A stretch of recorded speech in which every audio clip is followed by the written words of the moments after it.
Bonjour, ici Michel Légaré, bienvenue à la toute nouvelle émission sur les ondes de Télémag, Ma santé au quotidien. On va découvrir ensemble aujourd'hui le métier d'ambulancier, on va découvrir également la formation et les gens qui font partie de ce fameux métier d'ambulancier. Restez avec nous.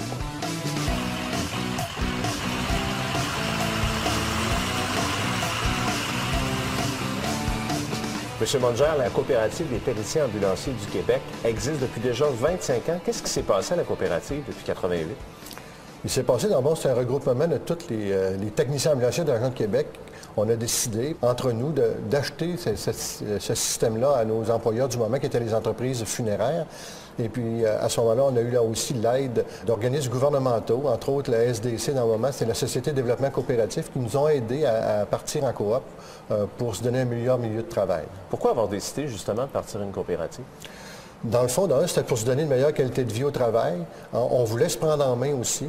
Et puis, on voulait se donner des meilleurs outils de travail. On voulait devenir, dans le fond, une sommité ou les meilleurs dans notre domaine. Fait qu'on s'est donné les moyens pour le faire. La CTEQ a un grand territoire. Ça a commencé à Québec, mais là, c'est encore plus grand maintenant. Oui, ça a commencé à Québec avec une partie du Saguenay. On a joint à ça le restant du Saguenay, entre autres Chicoutimi-Nord et Jonquière en 99. Et également, on a acheté l'entreprise de Charlevoix, qui était Ambulance Ménard. Et également, on a acquis l'ambulance de la Réserve phonique des Laurentides depuis ce temps-là. Monsieur Monger, aujourd'hui, on va vivre ensemble le métier de technicien ambulancier paramédic. Qu'est-ce qu'on va voir dans l'émission?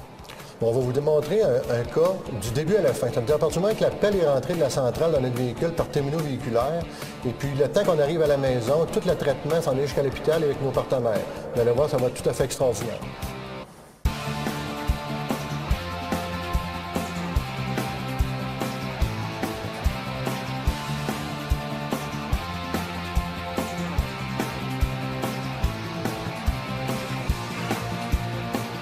Éric, un technicien ambulancier paramédic, ça commence toujours sa journée avec une réunion?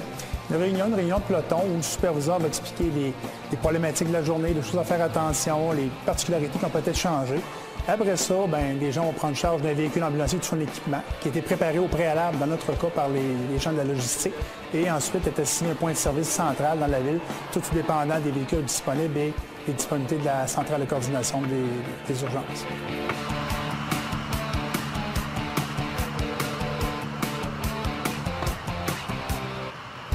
Ça va-tu?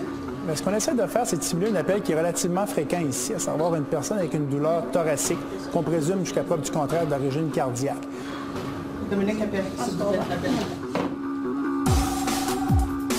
OK, dites-moi exactement qu'est-ce qui s'est passé, madame. Donc, les paramédics sur un point d'attente, la répartition leur assigne un appel via un système informatisé. Pour le mobile 4, vous avez un appel pour le 6000 rue des Tournelles. Pour masculin de 62 ans, 10 10 Delta 4, priorité 1. Les paramédics se dirigent sur l'appel avec un minimum d'informations.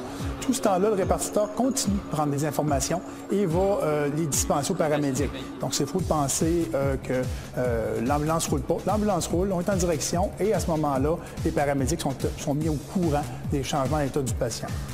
Une fois sur les lieux, se stationnent de façon sécuritaire, ça va de soi, et vont au chevet du patient pour s'enquérir de sa condition. Bonjour, c'est l'ambulance? Oui. C'est pour vous, monsieur? Madame. On va vous demander juste de nous faire de l'espace, s'il vous plaît. Vous êtes monsieur? Vermette. OK, bonjour, monsieur Vermette. Moi, c'est Philippe, je suis paramédic. Qu'est-ce qui se passe? J'avais déjà fait un infarctus en 2008. OK. Les mêmes symptômes. OK. Est-ce que vous avez pris des médicaments de nitro avant notre arrivée? Non, je n'ai rien pris. Ils vont évaluer le patient, vont évaluer ses fonctions vitales d'emblée, voir si ce n'est pas quelque chose à corriger qui mettrait la vie du patient en danger. Avez-vous des allergies, vous, monsieur Vermette, ou quoi que ce soit? Pas d'allergie. OK. On pose une foule de questions, antécédents médicaux, médicaments, le genre de choses comme ça, pour se faire une bonne idée. Établir ce qu'on appelle une espèce d'hypothèse de travail pour être après ça être capable de donner des soins requis. Avez-vous eu d'autres épisodes dernièrement, dans les dernières semaines, ou ça fait depuis votre infarctus? Non, il n'y a pas eu d'autres épisodes. Il n'y a pas eu d'autres épisodes. Beaucoup de protocoles qu'ils doivent mettre en place. Prendre des simitos, des électrocardiogrammes, l'oxygénothérapie, genre de choses comme ça. Est-ce que vous étiez en train de manger? Votre dernier repas, il remonte à quoi? Au déjeuner? 8 heures ce matin. À 8 heures ce matin, OK. Vous, est-ce que vous avez des historiques dans votre famille de personnes qui sont décédées du cœur? Il y a beaucoup de gens, des fois, qui se demandent, il y a donc bien des questions, pourquoi ils me posent toutes ces questions-là? C'est pour aider à la rapidité, en fait. Exactement, mais je vous dirais qu'il faut que les gens collaborent à cet effet-là. Autant à la prise d'appel que lorsque les paramédics arrivent, pour être capable, un peu comme vous feriez chez le médecin, bien, on pose des questions pour cerner le problème immédiat et pouvoir le traiter de façon adéquate. Donc, on est passé, on ne transporte plus réellement les gens. Là, on les transporte, oui, mais on a une foule de soins maintenant qui sont rendus nécessaires par la progression de la profession, bien sûr, mais il faut que le patient nous aide là-dedans pour lui donner le meilleur soin possible, pour qu'il réponde à nos questions, puis se prête à un examen physique, ça va de soi. Je vais vous donner 4 aspirines, vous allez les croquer.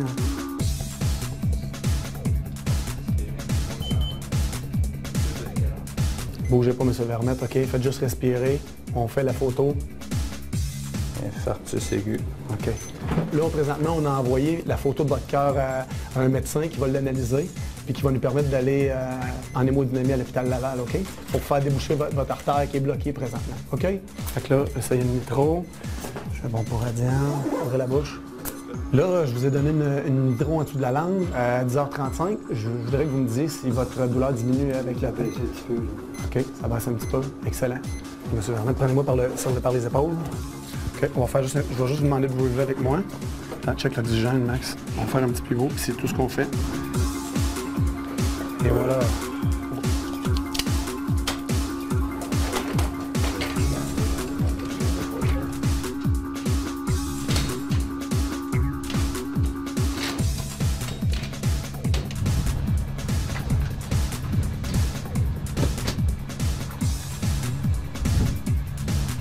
Par la suite, le transport vers le centre hospitalier, le contrôle ou le contact avec l'UCC-SPU pour pouvoir assigner le patient un bon CH.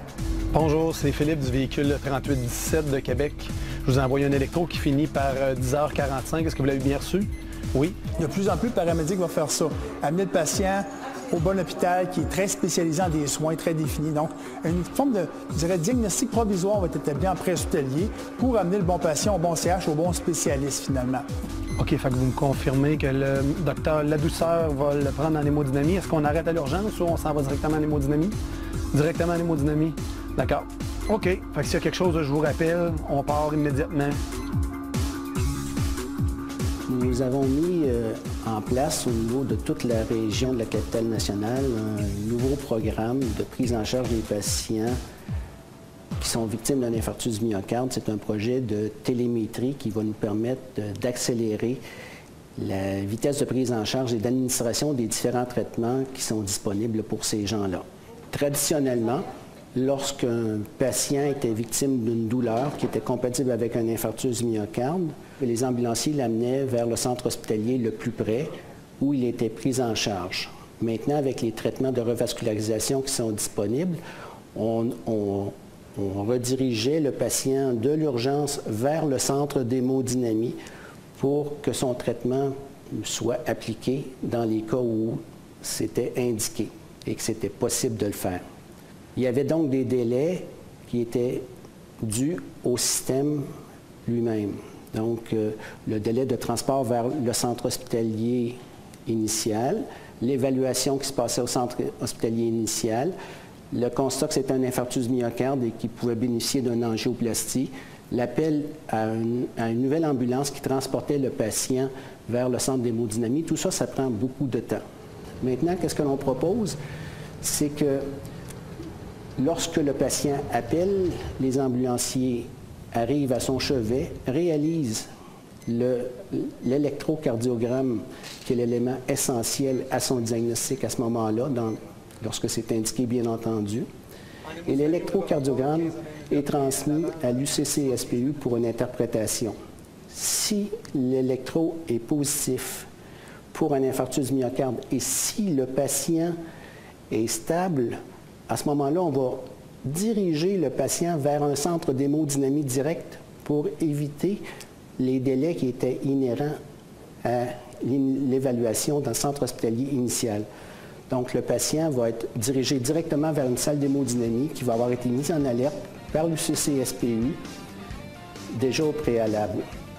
Et c'est bien entendu que ça peut nous permettre de sauver 30 ou 40 minutes dans certains cas. Et c'est très bénéfique pour les patients parce que ça nous permet de sauver et du muscle et des vies.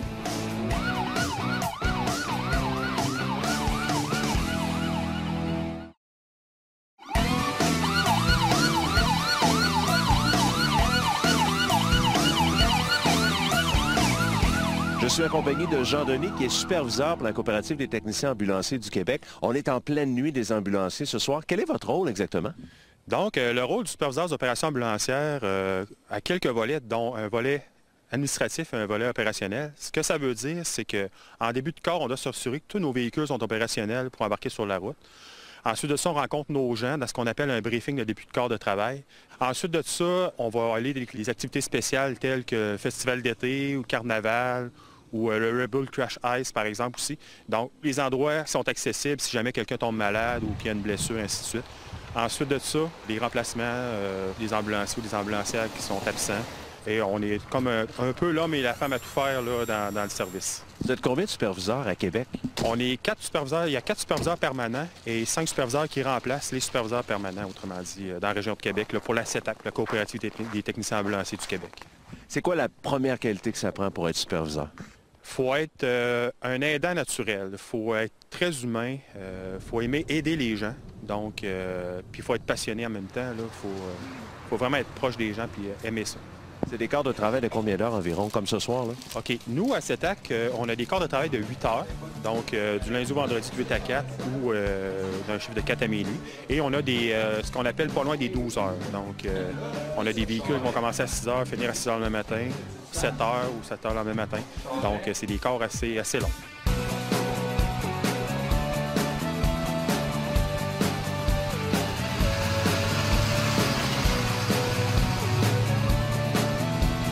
Jean-Denis, parlez-moi un petit peu du territoire de la Ville de Québec. Donc, nous, on a la chance d'avoir un bon territoire à Québec, là, ce qui est assez large, assez élargi. Donc, on va couvrir Québec métropolitain au complet, c'est-à-dire Charlesbourg, Beauport, Sainte-Foy. Mais on va aller sur la côte de Beaupré jusqu'à l'Ange-Gardien, jusqu'à l'île d'Orléans au complet. Et là-dessus, on va se rendre jusqu'à Val-Bélair et même des fois dépasser un petit peu.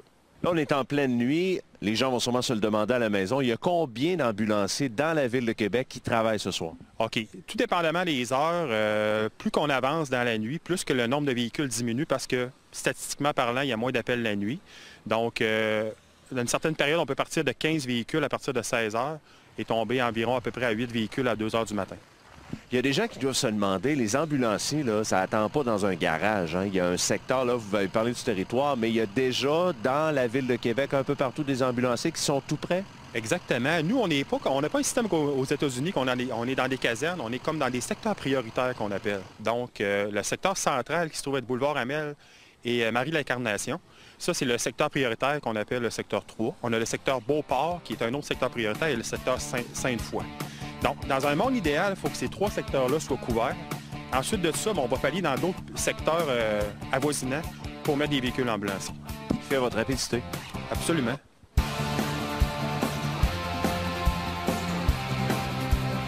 Éric, je voudrais qu'on fasse un suivi, en fait, de l'historique. En 1976, il a existé un cours, qui a commencé un cours, en fait, mais avant ça, il n'y avait pas de formation?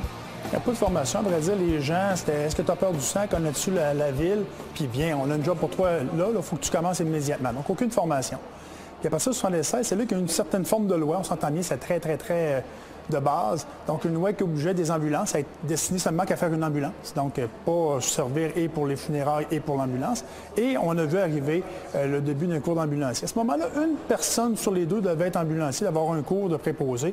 Puis on comprend que c'est une formation de 40 heures. Donc, on ne faisait pas réellement de miracle à ce niveau-là. Ça, c'est en 76? 76. OK. Et là, maintenant, ça a évolué. Qu'est-ce qui s'est passé après au fil du temps? Bien, on est passé à un cours d'à peu près 40 heures, à un cours d'une 150aine d'heures environ, tout dépendant des secteurs. Donc ça avait déjà plus d'allure. Cours du soir où les gens pouvaient aller faire leur cours d'ambulancier, préposé d'ambulance, parce qu'à l'époque, il y avait une carte pour être conducteur, il y avait une carte pour être préposé. On peut être l'un ou l'autre ou les deux. Puis après ça, bien, on s'est ramassé dans les années 90, on va dire 93 pour être plus précis, avec une AEC, une attestation d'études collégiales en technique ambulancière. Donc un cours qui, à l'époque, était de 840 heures, qui a monté jusqu'à 940 heures jusqu'en 2006. 2006, le ministre de la Santé, M. Couillard, à l'époque, décide qu'il va y avoir un DEC en santé, comme pour les paramédics, comme pour les autres professionnels de santé. Et est arrivé le DEC en soins prescrits d'urgence d'une durée de 2745 heures. Donc c'est là où on est présentement. Le cours se donne à quel endroit? Là, on est à Québec, nous, présentement. Il y a le Cégep Sainte-Foy, il y a aussi le campus à 32 fois, mais est-ce qu'il y a d'autres endroits? Exactement. Il y en a dans la région de Chicoutimi, pour dire vrai. Il y en a dans le bas du fleuve également. Région de Montréal, plusieurs collèges dispensent maintenant cette formation-là, qui est maintenant élargie, là, un peu comme l'ont été les soins infirmiers ou l'allothérapie. Vous, Éric, vous êtes enseignant au Cégep Sainte-Foy? Définitivement, oui. Comment ça se passe au Cégep Sainte-Foy, au niveau du cours? Bien, ça se passe bon an, mal an, on va habituellement prendre 84 candidats qui vont vouloir faire le cours. Donc, c'est des gens qui ont passé des évaluations physiques, bien sûr, des gens qui avaient des très bonnes notes à l'école auparavant et qui décident de se lancer dans la grande aventure. Donc, 3 ans de formation qui est ponctuée de formation réellement spécialisée technique ambulancière et des formations générales comme toute personne qui ferait un DEC, finalement, là, de façon générale. Donc, à la fin du cours, on devient technicien ambulancier paramédic? Exactement, technicien ambulancier paramédic. Donc, le terme aussi a évolué. On parlait tantôt d'un ambulancier. Après ça, on a eu un technicien ambulancier. Maintenant, réellement technicien ambulancier paramédic parce que la profession a changé. Et je dirais que c'est un peu à côté, entre guillemets, sur les mêmes certifications qui existent partout au Canada. Donc, on est passé finalement d'une formation qui était de base à une formation qui, au niveau de soins primaires, est reconnue comme étant la plus performante au Canada. Et dans le véhicule ambulancier, les deux sont techniciens ambulanciers paramédics. Les deux paramédics font le même travail. À vrai dire, on s'interchange souvent les rôles d'un appel à l'autre. Éric, vous encouragez vos employés à actualiser leur formation? Ça fait partie des objectifs de la coopérative, à vrai dire, que les gens puissent augmenter leur niveau de formation, leur niveau de scolarité, et ce, avec la contribution de la CETAC. Donc, initialement, on parlait d'une AEC, donc il y a des gens qui n'avaient pas cette AEC-là. Donc, on a permis à ces gens-là de retourner à l'école avec des conditions qui étaient intéressantes. On paye les frais de scolarité aussi pour que les gens puissent augmenter leur formation. On a fait la même chose, on est en train de faire la même chose pour les gens qui avaient une AEC qui voulaient progresser au DEC. Donc, on a encouragé ça. Puis, c'est fort possiblement ce qui va arriver également là, pour les prochaines formations à venir. Il y a des formations, en fait, en l'air, j'ai entendu parler au niveau universitaire. Oui, bien, c'est un niveau de soins qui est arrivé. Donc, on a ailleurs au Canada, qu'on appelle les soins avancés. Le Québec a choisi de le faire possiblement sous la forme d'un niveau universitaire. Et encore une fois, cette chose-là va être encouragée fortement par la CETAC là, pour ses membres. Comment vous voyez l'avenir, Éric, au niveau de la profession? L'avenir est beaucoup plus rose qu'il a déjà été. À vrai dire, on a été intégré maintenant dans le continuum de soins. On fait partie des professionnels de santé au même titre que les autres peuvent l'être. Donc, je pense qu'on fait réellement une grosse différence maintenant qu'on ne faisait peut-être pas dans le passé auprès de nos patients. Maintenant, on fait partie des gens de la santé. On fait une grosse différence dans l'avenir des patients, on va dire dans le pronostic finalement, parce qu'on s'est rendu compte qu'il y a beaucoup de pathologies, beaucoup de problématiques. Quand c'était pris rapidement, ces gens-là, quand la maladie était prise rapidement, bien, leur chance de survie, leur chance de ne pas avoir de séquelles finalement était pas mal meilleure. Et ça, c'est ce que nous, on peut offrir maintenant. Et vous devez sentir sûrement un sentiment de fierté au niveau de votre équipe? Bien, je vous dirais que ça fait très longtemps qu'on recherche cette chose-là. Il faut croire qu'on l'a possiblement on ne l'a pas acheté, ça fait long. On a travaillé réellement fort pour qu'on soit capable de monter à ce niveau-là, cette crédibilité-là. Puis il y a encore beaucoup de gens qui ne savent pas ce que c'est qu'on fait. Ils s'imaginent qu'on se transporte les gens à l'hôpital. On est passé d'un système où on transportait avec un peu de soins, et maintenant on donne beaucoup de soins qui sont assortis d'un transport. Donc c'est une différence majeure en ce que c'est qu'on peut faire maintenant.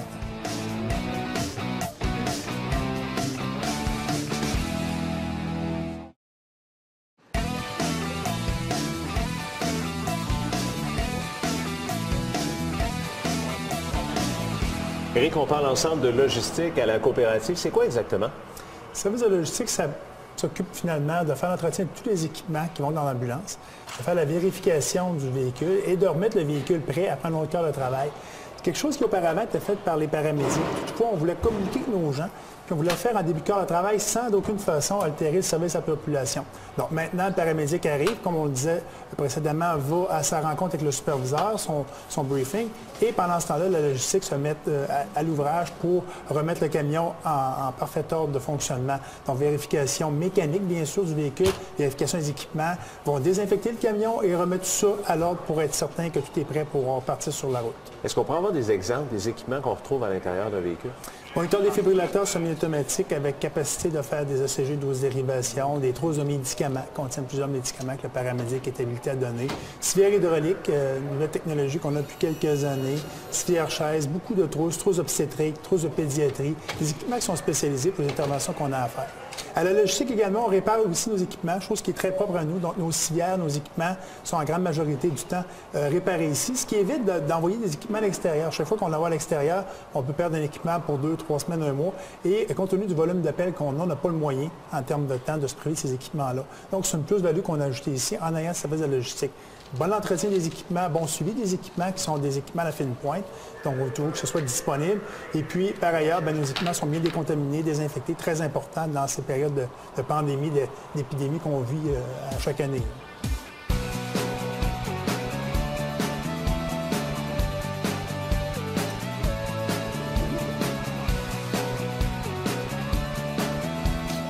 M. Mongeard, la coopérative des techniciens ambulanciers du Québec, c'est une coopérative qui existe depuis 1988. Il y a combien de membres? On est à peu près 325 membres à l'heure où on se parle, divisés en 3 régions administratives, entre autres Québec, qui est le siège social, avec toute l'administration, la direction des finances et puis la facturation. Et ensuite de ça, ici, on est 25 personnes au niveau des bureaux, ensuite 200 techniciens ambulanciers approximativement à Québec, approximativement. Et ensuite, on a 40 personnes dans Charlevoix, une soixantaine de techniciens ambulanciers au Saguenay. Comment vous arrivez à établir les nombres de véhicules, en fait, sur le territoire? Ça, on fonctionne, bien entendu, avec les agences de la santé, avec un plan de déploiement. Ce qui nous détermine, c'est un nombre d'heures annuelles qu'on a à desservir la population de la région de Québec. Et avec ce nombre d'heures-là, on met le nombre de ressources sur le territoire en fonction de la demande et avec des points stratégiques. Donc, c'est important de rappeler la rapidité. C'est pour ça que ça fonctionne comme ça? Oui. Dans le fond, c'est de donner toujours le meilleur service à la population. Puis là, bien entendu, là-dedans, ce qui est important de comprendre, c'est qu'on envoie toujours la meilleure ressource la plus près de l'appel. Hein. L'objectif, c'est, si on partait tous de la même place, ce serait un peu compliqué. Il faut penser aux notions de trafic, les heures de pointe, des choses comme ça. Fait que d'être stratégique dans la distribution des ressources est très importante, là, tout dépendant de l'heure de la journée. M. Mongeard, qu'est-ce qui vous distingue au niveau de la coopérative? Bien, ce qui nous distingue, nous, le fait qu'on soit une coopérative, on s'offre des services ou des opportunités de carrière pour nos gens. On vous a parlé au courant de ces entrevues-là qu'on avait des départements de logistique, on a des départements de mécanique à laquelle une des seules entreprises au Québec, ambulancière, entreprise au Québec qui se donne ce service-là. On a également ici, à l'interne, on a un département de supervision, à laquelle pas beaucoup d'entreprises collaborent. On a de la supervision, on a du coaching sur le terrain, on a des techniciens ambulanciers, il y a des opportunités de carrière pour les techniciens ambulanciers d'accéder à un poste supérieur pour être capable de bien, dans le fait de bien motiver nos troupes. Fait qu'ils ont des opportunités d'atteindre des postes autres, entre autres la supervision, qui est entre autres un domaine là, qui est au niveau de l'encadrement de nos membres. Là. Plus de l'encadrement ou du support ou du coaching, on prend ça un peu de toutes les façons, mais ça nous permet de... Il y a la formation aussi. Nos gens, ça nous permet d'atteindre aussi, de devenir formateurs. Nous autres ici, la formation, on prend ça à cœur. On aime que ce soit nos gens, on se forme entre nous. Les formateurs reconnus par le ministère de la Santé et l'Agence de la Santé sont à l'interne ici. La formation se donne à l'interne ici. Fait que ces gens-là sont dégagés de leur travail pour être capables de donner de la formation. Fait que ça crée encore une autre opportunité de carrière pour nos gens. Ça, c'est important pour une coopérative comme nous. Vous nous avez parlé des membres, il y a également des partenaires. Les partenaires sont très importants. Est-ce qu'on peut avoir des exemples? Les partenaires, bien, nous, on travaille de très proche collaboration, bien entendu. Notre le plus gros partenaire est les centres hospitaliers. Fait que nos jeunes dans les centres hospitaliers sont importants pour nous. Il y a aussi les services publics avec lesquels on collabore régulièrement sur certains appels, la police, sur certains cas problématiques qu'on a, les pompiers sur des incendies, les pompiers aussi sur les cas d'accidents majeurs, la décarcération des victimes, c'est eux qui ont la charge de tout ça, avec notre aide, bien entendu. C'est des partenaires essentiels à notre travail, qui sont importants pour nous. Il y a aussi l'Agence de la santé, qui est un partenaire financier, mais un partenaire aussi opérationnel lors d'événements spéciaux. Comme on sait très bien à Québec, on a beaucoup d'événements spéciaux. On a également besoin de leur collaboration pour certains ajouts d'effectifs, entre autres. Et puis, entre autres, ça cadre un peu dans nos partenaires les plus importants. Comment vous voyez l'avenir, dans l'avenir, en fait, comment vous projetez la coopérative? Mais dans le fond, nous, on est grandissants, on est ouvert à se développer encore plus. Bien entendu, dans les prochaines années, on aura de nouveaux médicaments qui s'intégreront à nos protocoles, entre autres un médicament qui va contrôler la douleur. C'est un traitement qu'on souhaite depuis longtemps, soulager nos patients lors du transport. On aura un nouveau médicament aussi qui va contrôler les convulsions. Ça aussi, il y a une importance là-dedans aussi, encore une fois, pour le bénéfice du patient. Et ici, d'ici quelques mois aussi, on aura un nouveau protocole dans la région de Québec. Vous savez, on aura un protocole de constat de décès. on ne transportera plus nécessairement de patients à l'hôpital pour des constats de décès, qui occupaient des fois de façon sporadique des véhicules pour le transport de patients qui étaient décédés parce qu'on ne pouvait pas faire autrement que le système. Ça fait que dans ce cas-là, nos véhicules n'étaient pas disponibles pour les urgences seulement. Mais là, avec ce constat-là, bien, ça sera d'autres partenaires qui sont mis à contribution pour ce transport de patients-là. Fait que ça, encore une fois, toujours dans le but d'améliorer le service, de donner un service de qualité à nos patients. Fait que ça, tout le monde va le gagner. Puis aussi, pour améliorer la qualité, le professionnalisme de notre personnel également. Vous avez sauvé des vies au fil des années avec toute votre équipe. Il y a même des gens qui reviennent vous voir après pour vous remercier. Oui, bien, par toutes sortes de façons. Hein. Il y a souvent, oui, par des rencontres qu'on peut faire comme ça, ou par des lettres qu'on reçoit, ou des fois, ça se fait immédiatement après l'appel. Hein. Le patient rendu à l'hôpital, il a été réconforté, ça va mieux. Souvent, ils vont d'avoir un merci, ou de dire merci. Ou, il y a même des rencontres déjà qui sont établies. Les gens qui ont la vie été sauvés nous demandent de rencontrer les techniciens ambulanciers pour leur dire merci. Il y a des rencontres qui sont organisées. Des techniciens ambulanciers paramédics qui ont accouché une femme vont demander de rencontrer TA, les techniciens ambulanciers pour être capables de revoir un peu souvent dans les émotions. On n'a pas eu le temps de voir tout ce qui s'est passé, d'avoir un peu comment ça s'est passé, des choses comme ça. Ça, c'est super valorisant, c'est bien stimulant. Merci beaucoup, M. Langevin. Ça me fait plaisir. En terminant, j'espère que cette émission vous a plu. Je vous rappelle que vous pouvez revoir en tout temps cette émission sur le site Internet de télémag.tv. Merci aux gens de la Coopérative des techniciens ambulanciers du Québec. Merci aux gens de Zone 911. Merci à vous d'avoir été là. À très bientôt.